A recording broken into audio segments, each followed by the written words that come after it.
우리 말씀 보겠습니다. 느헤미야 5장, 느헤미야 3장 14절에서 15절까지 말씀입니다. 우리 다 함께 봉독합니다. 분문은 베타게렘 지방을 다스리는 레갑의 아들 말기야가 중수하여 문을 세우며 문짝을 달고 자물쇠와 빗장을 갖추었고, 샘문은 미스바 지방을 다스리는 골호세의 아들 샬룬이 중수하여 문을 세우고 덮었으며, 문짝을 달고 자물쇠와 빗장을 갖추고 또 왕의 동산 근처 셀라 목가의 성벽을 중수하여 다윗 성에서 내려오는 층계까지 이르렀고. 아멘. 봉독한 말씀 가지고 분문과 샘문 이런 제목으로 말씀 전하겠습니다. 목사에게 새벽 기도회가 없다면 목사로서 직무를 잘 감당할 수 있을까 생각해 봅니다. 한국교회에 새벽교회가 있는 것이 목사에게나 성도에게나 참 다행이라고 생각합니다. 제게 새벽 시간은 꿀 떨어지는 시간입니다. 저는 새벽 시간이 기다려지고 기대가 됩니다. 그래서 그때 주시는 은혜를 먹고 하루를 살고 제 사명을 감당할 힘을 거기서 얻습니다. 하나님의 말씀은 저의 영혼을 살리고 용기를 줍니다. 지난주부터 새벽 기도회를 하루 더 늘린 이유도 제게 주시는 은혜가 컸기 때문입니다. 요즘 새벽 기도 때 느헤미야를 보고 있는데, 그 중에 은혜 받았던 말씀으로 요즘 벌어지고 있는 일들을 조명해 보면서 다시 한번 새로운 은혜 나누기를 원합니다. 느헤미야서는 포로 귀환 후의 기록입니다. 1차 포로 귀환을 해서 성전 재건을 이끌었던 스룹바벨, 2차 포로 귀환에서 신앙 회복을 이끌었던 에스라에 이어서 이제는 이스라엘의 무너진 성벽을 재건하기 위해서 3차로 귀환한 인물이 바로 느헤미야입니다. 느헤미야는 이 페르시아에서 아닥사스다 왕의 술 맡은 관원장이었는데, 술 맡은 사람이라고 생각하면 권력이 없는, 별 볼 일 없는 직책이라고 생각할 수 있지만 그렇지 않습니다. 누군가 술에 독을 탈 수 있었기 때문에 정말 왕의 총애를 받지 않는 사람이 아니면 아무나 할 수 있는 직책이 아니었습니다. 따라서 느헤미야는 권력자였고 왕의 총애를 받는 사람이었습니다. 어쩌면 느헤미야는 이방 땅에서 부귀영화나 누리면서 육신의 안위만을 위해서 살 수 있었습니다. 그렇지만 고국 예루살렘 성이 회파되고 자기 백성이 핍박을 당한다는 말을 듣고 너무 괴로워서 금식하며 기도하다가 작정하고 아닥사스다 왕께 간청해서 고국에 12년 동안 총독으로 파견이 되었습니다. 그리고 담대한 믿음으로 백성들을 독려해서 52일 만에 예루살렘 성벽과 성문들을 재건했습니다. 우리나라 서울에 성이 있죠. 한양도성이라고 합니다. 1395년 태조 임금이 축조를 했습니다. 그 후에 세종, 숙종, 고종 이런 임금들이 개축과 수리를 통해서 보강했습니다. 한양도성에 문이 몇 개나 있습니까? 물으면 여러분은 기억할 겁니다. 동대문, 남대문, 서대문, 그 정도는 다 알 겁니다. 그러나 이 길고 넓은 서울 성곽에 이 4개의 대문만 있지 않습니다. 4대문 외에 작은 소문, 4소문도 있습니다. 그래서 동소문, 서소문, 남소문, 북소문 이렇게 불렸습니다. 서울 성곽에는 크고 작은 문이 8개 있습니다. 예루살렘 성벽은 한양 도성과 비교할 수 없이 규모는 작지만 느헤미야에 의해서 개축된 시기는 한양 도성보다 1000년, 지금으로부터 2500년 전으로 더 거슬러 올라가고, 그 지어진 시기는 거기서 또 1000년을 더해서 거슬러 올라갑니다. 예루살렘 성은 가나안 정복 때부터 있었던 성이니까 지금으로부터 3500년도 더 된 정말 역사가 무구한 성이라고 할 것입니다. 예루살렘 성은 작지만 문도 대문과 소문 8개 있는 한양 도성에 뒤지지 않습니다. 예루살렘 성에는 모두 10개의 성문이 있었습니다. 그런데 이 문마다 다 특색이 있습니다. 가장 아름다운 문은 황금문이라고 불리는 동문입니다. 이 문이 황금문이라고 불리는 이유는 바로 성전에 들어가는 문이 이 동쪽 문이었기 때문입니다. 성전문이 동쪽에 있는 이유는 성막의 출입문이 동쪽에 있는 것과 같습니다. 성막의 문은 태양이 뜨는 동쪽 방향이었습니다. 하나님께 제사 드리고 나오는 자에게 동쪽에서 떠오르는 태양의 따스한 햇살이 비치듯이 하나님의 은혜가 비춰진다. 이것을 상징하기 위해서 동쪽의 방향을 정한 겁니다. 신약에서 베드로와 요한이 일으킨 안전뱅이가 앉아있던 문이 바로 이 문입니다. 기도하기 위해서 수많은 사람들이 드나들었기 때문에 안전뱅이는 성전 문을 구걸의 장소로 택했습니다. 그 문을 신약에서는 동문이라고 부르지 않고 미문이라고 부르는데 바로 성전에 들어가는 문이라고 번쩍번쩍 빛나는 황금색으로 칠해서 아름다울 미문이라고 부른 겁니다. 아마도 평화의 왕으로 나귀를 타고 예루살렘에 입성하신 예수님도 이 미문, 황금문으로 들어가셨을 것입니다. 이 외에 성전에서 제사 드릴 양이 많이 들어간다고 하는 양문도 있습니다. 나는 양의 문이니 하신 말씀은 바로 그 양의 문을 빗대서 하신 말씀이기도 합니다. 바다에서 잡은 물고기들을 잡아내다 팔기 위해서 어물전 상인들이 오고 간 어문도 있고 말들이 들어오고 나가는 마문도 있었습니다. 여러분, 서울 성곽 중 제일 부정적인 이미지가 있는 문은 남소문인 광희문이라고 합니다. 왜냐? 이 문이 주로 백성들이 죽은 시신을 내가는 장례 행렬이 많아서 시신을 내가는 문이다. 그래서 시구문이라고 불렸기 때문입니다. 오늘 본문 중에 분문은 바로 이와 같은 부정적인 의미를 지닌 문입니다. 분은 분뇨할 때 그 분입니다. 순 우리말로 똥이기에 이 문은 똥문인 셈입니다. 성 안에 온갖 더러운 것들을 내다버리는 문이라고 해서 이렇게 붙인 겁니다. 그리고 히스기야 왕이 성 밖 기온샘에서 지하로 터널을 파서 성 안으로 물길을 끌어와서 만든 실로암 연못과 이어지는 샘문도 있었습니다. 여러분은 어떤 문으로 들어오고 나가고 싶습니까? 사람 눈은 보배입니다. 내 눈에 보기 좋으면 남의 눈에도 보기 좋은 겁니다. 4대문 중에 가장 크고 멋진 남대문, 숭례문, 조선의 궁궐, 경복궁의 정문인 광화문처럼 크고 넓고 아름다운 문으로 드나들고 싶어 할 것입니다. 성전에서는 아마도 가장 아름다운 황금문으로 출입을 하고 싶어 할 겁니다. 그러나 하나님을 배우러 가는 성전 앞에 그 영광의 황금빛 문으로 들어가려면 어쩌면 오늘 말씀에 있는 이 분문과 샘문의 의미를 제대로 되새겨야 그 영광의 문으로 들어갈 수 있지 않을까 싶습니다. 옛날에 4대 붓집 양반들이라면 종들이나 시신이 드나드는 문은 어쩌면 인상을 찌푸리면서 코를 막으면서 양반 체면에 어떻게 내가 그런 천한 문으로 왕래할 수 있는가, 그래서 꺼려 할지도 모르겠습니다. 그러나 우리는 그럴 수 없습니다. 은혜의 보좌 앞에 담대히 나가길 원하는 자라면 반드시 이 분문과 샘문을 알아야 되고 거쳐야 합니다. 오늘 우리 모두 이 문을 지나서 주님 앞으로 나갈 수 있는 은혜가 있기를 바랍니다. 예루살렘 성벽 재건이 52일 동안 속전속결로 이루어진 것은 각 가문별로 또 가문의 능력별로 분담해서 동시다발적으로 이루어졌기 때문입니다. 어떤 사람은 성벽을, 어떤 사람은 성문을, 어떤 사람은 성벽과 성문 모두를, 어떤 사람은 능력이 출중해서 2개의 구역을 맡아서 동시에 진행하기도 했습니다. 사람들 사이에 서로 능력의 차이는 있었지만은 모든 성벽 재건은 모든 사람들이 하나가 되어서 힘을 합해서 동시에 이루어졌기 때문에 가능한 일이었습니다. 이 중에 가장 천한, 가장 사람들이 꺼려하는 이 분문, 똥문을 맡아서 세운 사람은 누구냐? 오늘 14절이 말해줍니다. 베탁게렘 지방을 다스리는 레갑의 아들 말기야다. 이 문이 분문, 똥문이라고 부정적 단어로 이름 붙여진 것은 유래와 이유가 있습니다. 이 분문 앞에 골짜기가 있는데 그 골짜기의 이름은 흰놈 골짜기입니다. 유다의 악한 왕 중 하나였던 아하스 왕 시대 때 사람들이 이 흰놈 골짜기에 가나안의 신 바알의 우상을 만들어 놓고 거기에 분향을 합니다.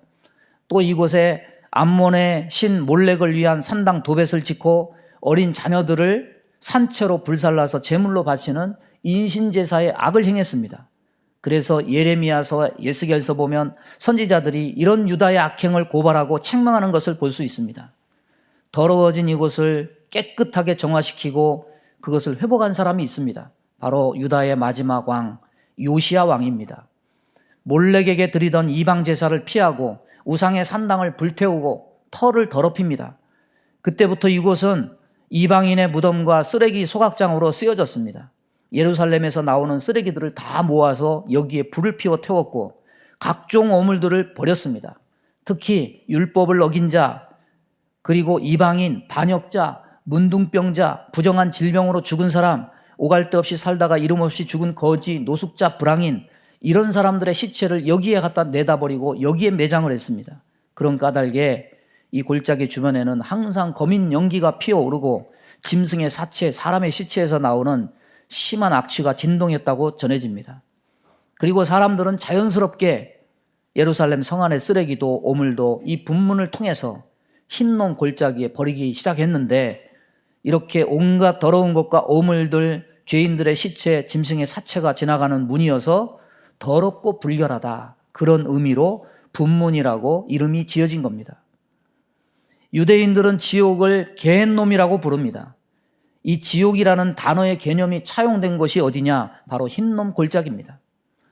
사람들은 몰렉에게 바친 아이들을 불살은 이 강렬한 불과 타는 연기, 고통소리, 그리고 온갖 쓰레기를 태울 때 그 불이 꺼지지 않고 계속 피어오르는 것을 보고 지옥이라는 단어를 이 골짜기의 이름에서 따와서 게헨놈이라고 부른 겁니다. 예수님을 은 30에 판 가룟 유다가 목매어 죽은 피밭 아겔다마가 있었던 곳이 어디냐? 이 흰놈 골짜기 중심입니다.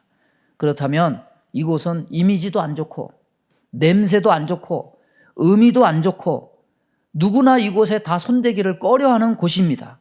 그런데 이곳에 말기야가 자원했습니다. 말기야는 누구라고 말합니까? 레갑 족속이라고 말합니다.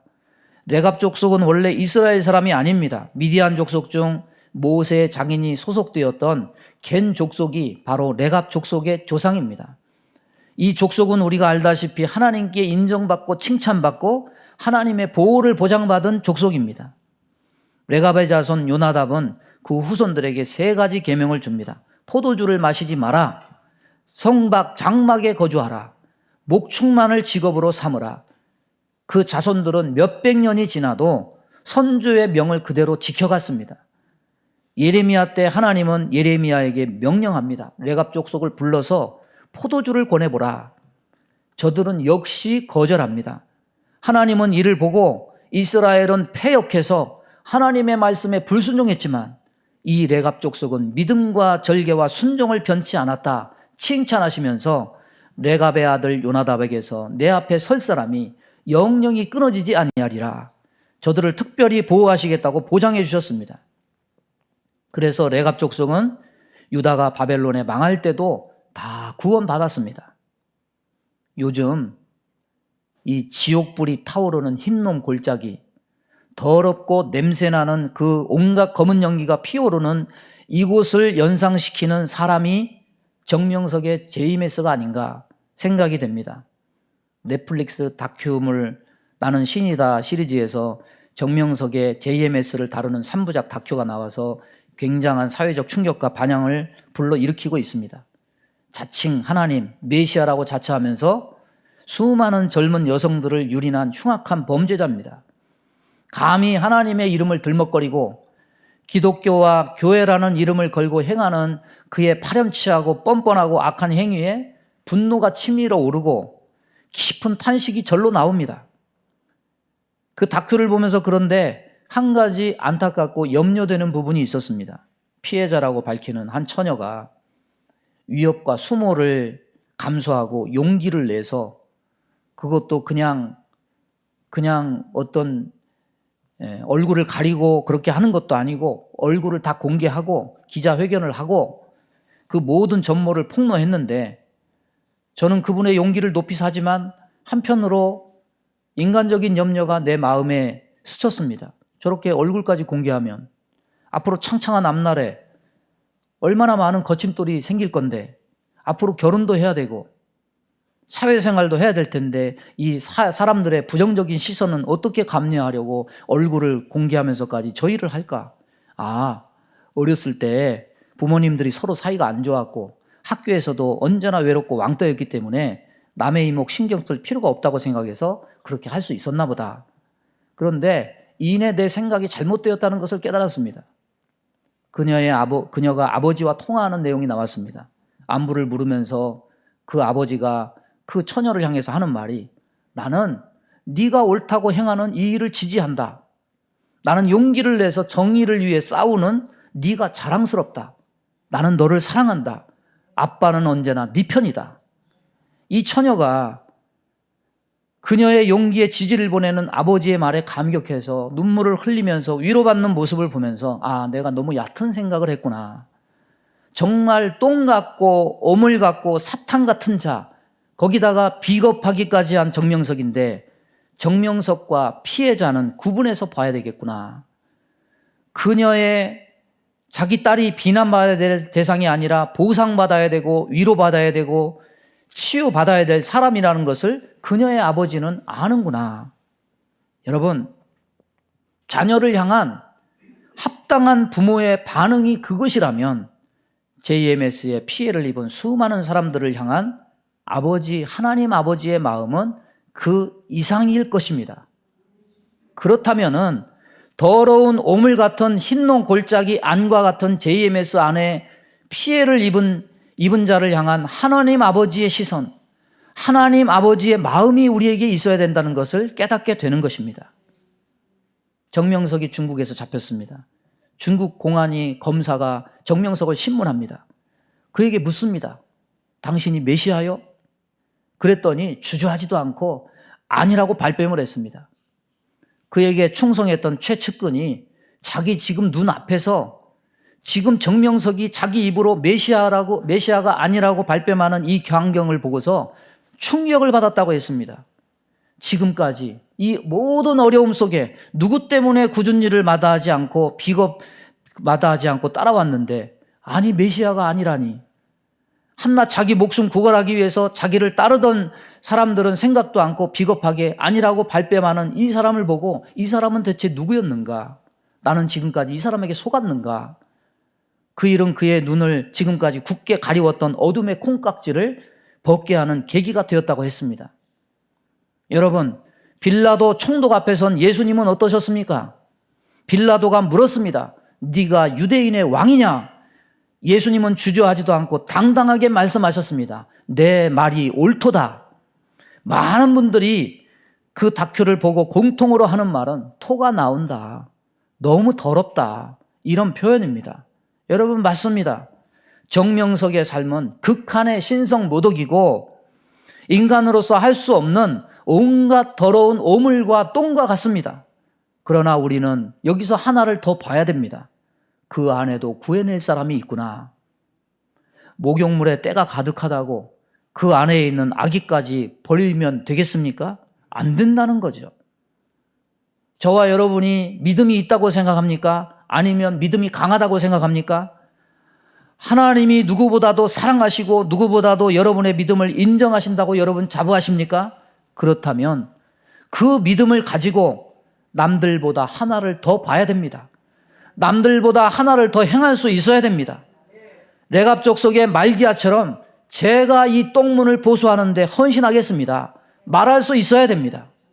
정명석에 대해서 화를 내고 더럽다고 정죄하는 일, 저와 여러분 아니어도 세상 사람들도 이구동성으로 그 정도는 다 합니다. 우리가 믿음이 강하고 하나님께 인정받고 있다면 그 안에서 온전한 복음을 듣지 못하고 음란의 화신이 돼서 온갖 악행을 저지르고 있는 이 한 사람에게서 속아서 수많은 고통, 피해를 겪고 있는 그 불쌍한 사람들을 위해서 적어도 하나님의 자비와 긍휼을 베풀어서 저곳에서 구원해달라고 기도할 마음 정도는 우리에게 있어야 된다는 겁니다. 여러분, 나는 절대 이단에 빠지지 않을 거야. 여러분 확신하지 마세요. JMS는 대학생들이 주 대상입니다. 대한민국에서 가장 젊고 가장 지성적이고 가장 합리적인 것을 공부한다는 대학생들이 거의 대부분입니다. 저들이 저와 여러분보다 우둔하고 무식해서 이단에 빠진 게 아닙니다. 사단은 가장 지성적인 그 대학생들조차 속일 만큼 교활하고 지혜롭습니다. 우리의 사명이 뭡니까? 구원 받았으니까 나는 깨끗한 사람하고만 어울려야지. 그런 더러운 것들과는 상종하지 말아야지. 이게 우리가 해야 될 일입니까? 아닙니다.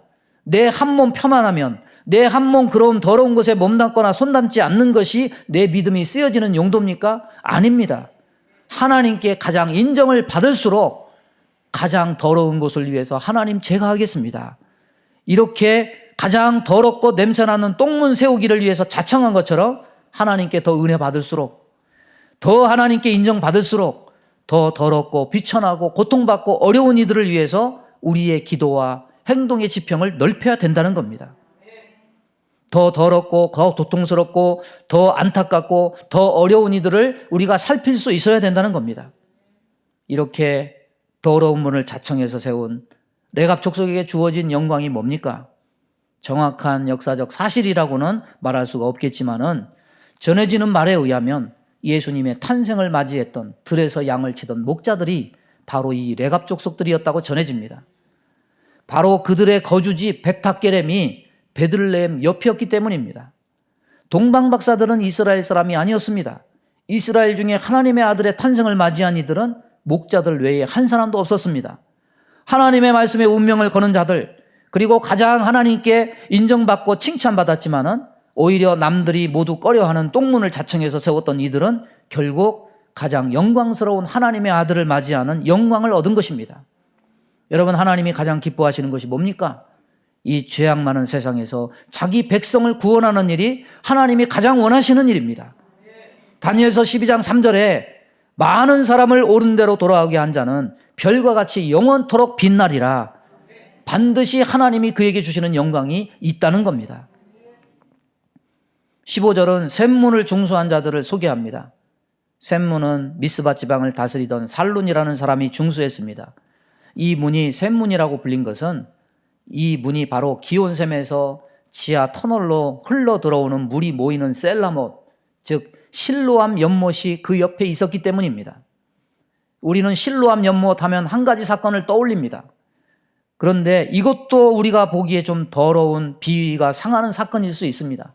요한복음 9장을 보면 예수님이 소경을 보고 땅에 침을 뱉고 그 침의 진흙을 이겨서 눈에 바른 소경이 아마도 이 성문을 지나서 셀라못, 실로암 못에 가서 씻었을 겁니다.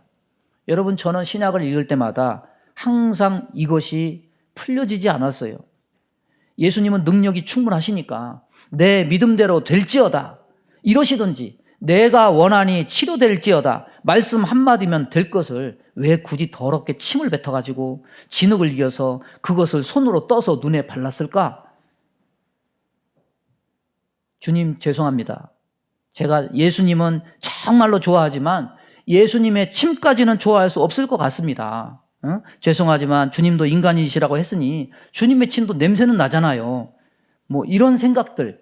여러분, 신약성경 안에서만 국한되어 봤을 때 저는 주님이 왜 이 더러운 광경을 스스로 일부러 연출하셔서 실로암 못에 가서 씻으라고 하셨는지 이 상황이 이해가 안 됐어요.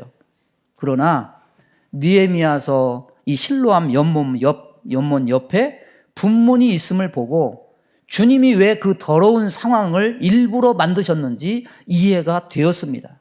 여러분, 실로암 못은 샘문과 분문 사이에 있는 겁니다. 가장 더러운 곳에 그 더러운 것을 씻을 수 있는 연못이 있다는 이것을 보고 예수님이 하신 의도를 이해할 수 있게 됐습니다. 여러분, 사람은요 항상 더러운 것을 문제 삼습니다. 더럽고 냄새나면 코를 막고 눈을 피하고 상대를 해주지 않습니다.